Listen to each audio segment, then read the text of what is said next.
As we go through and navigate through life, we go through a number of things that can intrigue stress upon us, which can indeed turn into addiction.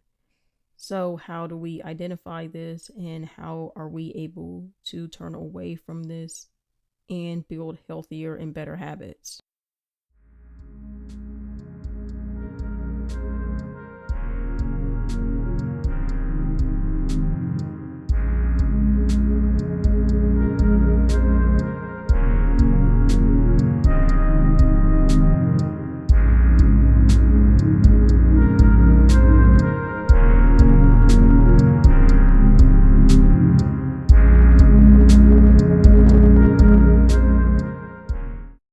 It's easy to judge people who have addiction or struggle with addiction.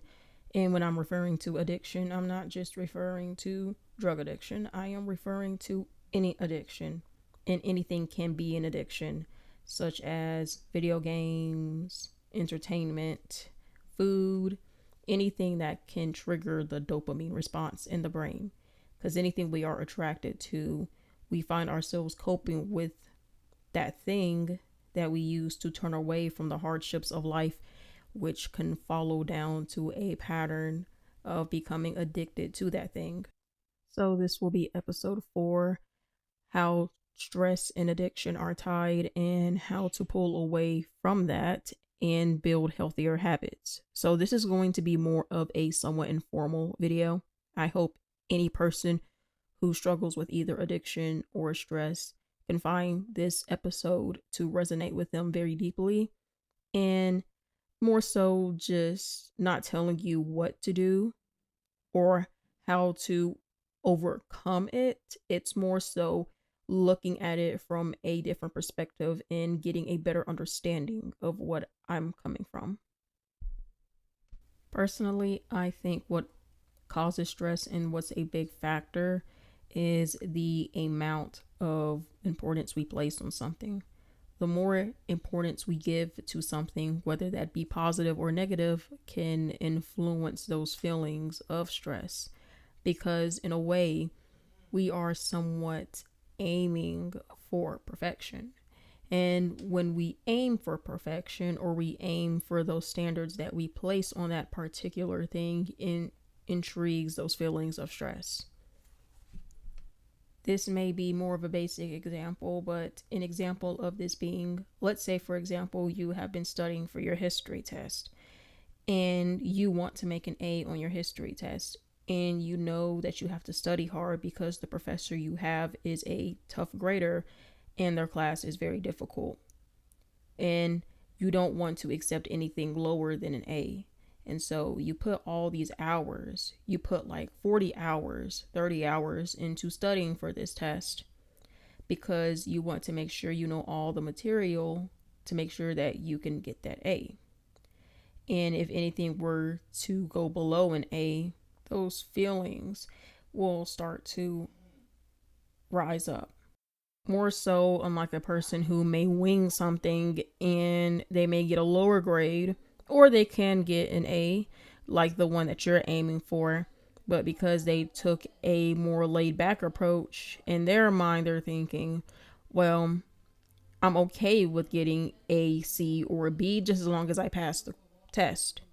So this more conflates to the person who set a certain standard for themselves, and when they set that standard for themselves, that's when the stress starts to kick in. So for the next 10 or so minutes, I'm going to go and create an in-depth analysis about how addiction is tied to stress and how we are able to pull away and manage those things. So it's not about stress being a bad thing or addiction overall always being a bad thing. It's about us having a more clear understanding about stress and addiction and how they are connected. So, in my personal opinion, I think stress can be triggered by an outside conflict butting heads with the internal. So you have internal conflict and you have outside conflict. And when the outside conflict meets the internal conflict, those things can create a recipe for anxiety and stress. And through that anxiety and stress, we tend to find a regression. We tend to find a solution. Addiction, in a lot of ways, can be seen as a regression, and that regression represents a relief and comfort that we find as an outlet to those stressors and to those conflicts. So those regressions can either be found in a substance and or behavior. And because we find ourselves temporarily finding relief within these regressions, we tend to find ourselves getting stuck within these regressions. And sometimes it can be found in childhood, where you may have perhaps been in an environment where people have placed certain expectations and things onto you. And as you gotten older, you have taken on these behaviors yourself, which gave you a lot of these emotions. So when you are coping with these things in an unhealthy way, when you are having a lack of healthy coping mechanisms as a response to these stressors, that can lead to an addiction. And the thing about stress is that it is a defense mechanism. How much importance we place on something can result in stress. Like I said before, stress isn't always a bad thing.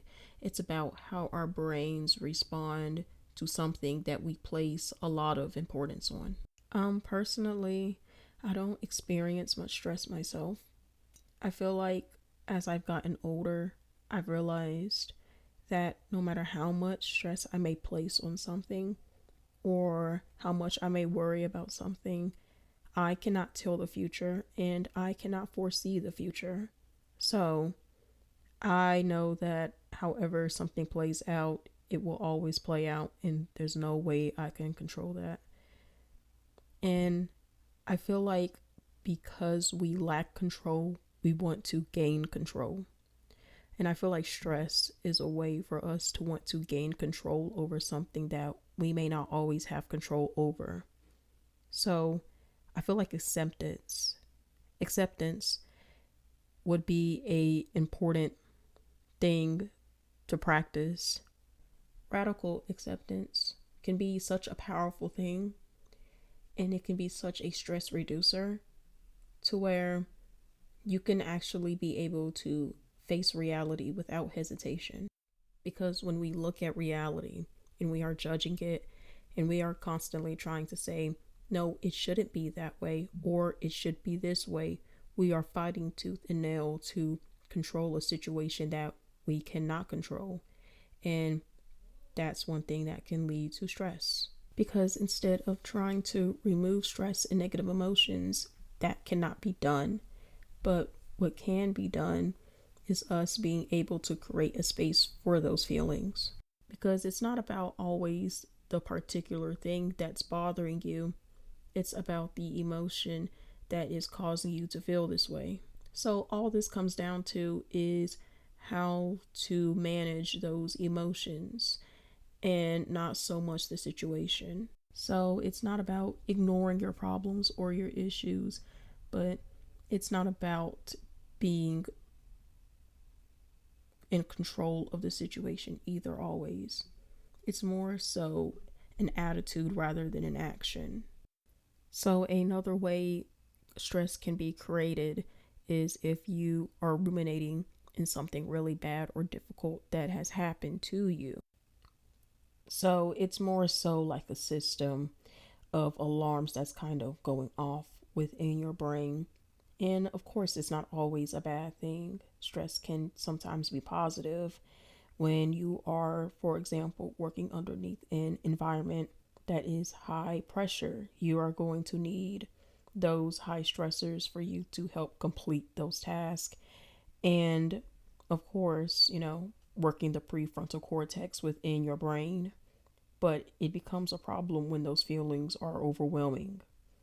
And some people get so stressed out to the point where they are mentally crippled and cannot perform basic tasks. And I should have brought this up earlier, but I am sorry if I'm speaking kind of low or if my voice sounds kind of raspy a little bit. I am coming down with something and I have to constantly edit out my my flare-ups and my coughs and things of that nature. So There's lots of editing being done, and hopefully I just hope that I get better. But we shall now reserve these last 5 minutes for us to give much of a breakdown, much more of a needed breakdown about radical acceptance and how to incorporate this into a person's life and, how can it be beneficial? So, another review: radical acceptance is a distress tolerance skill that involves fully accepting reality as it is without judgment or resistance, even when it's painful or difficult. It's all about letting go of the need to control and judge, and instead on focusing on the present moment and honoring all those feelings. This skill helps reduce suffering by acknowledging the facts of reality and preventing us from getting stuck with negative thoughts and emotions. Like the great Buddha has taught us, pain and suffering are two different things. While pain is a part of life, suffering is another. And radical acceptance helps us reduce that suffering. It helps us turn pain away from suffering. If that makes any sense. I probably did not explain it that well, but going a little further into detail, this can also help in other ways in your life, such as building confidence and feeling embodied and interpersonal. But it all comes down to your mindset. You have to shift your attitude. So, how you first can do this is by acknowledging, I can't change what happened, but I can control what I will do in the future. So, patterns in feelings and behaviors that may indicate a lack of acceptance. If, for example, you may blame yourself for everything bad that happens in your life, or you blame the world, or you feel stuck and you feel like you can't change anything. And as a result of that, you feel like you are trapped in this cage. So, in return, you resort to drugs, for example, or alcohol, or any other addictive coping mechanisms that are obviously not healthy for you. Another indicator of this could be also holding grudges or saying phrases like things should be different, or maybe I cannot deal with this, or woe is me, or this isn't fair. But as soon as you start to change your mindset, you are able to see things in a more of a different perspective.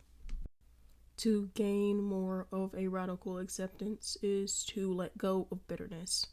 It's to let go of judgment. It's to even sometimes let go of a little bit of control or your concept of wanting to gain a perceived control.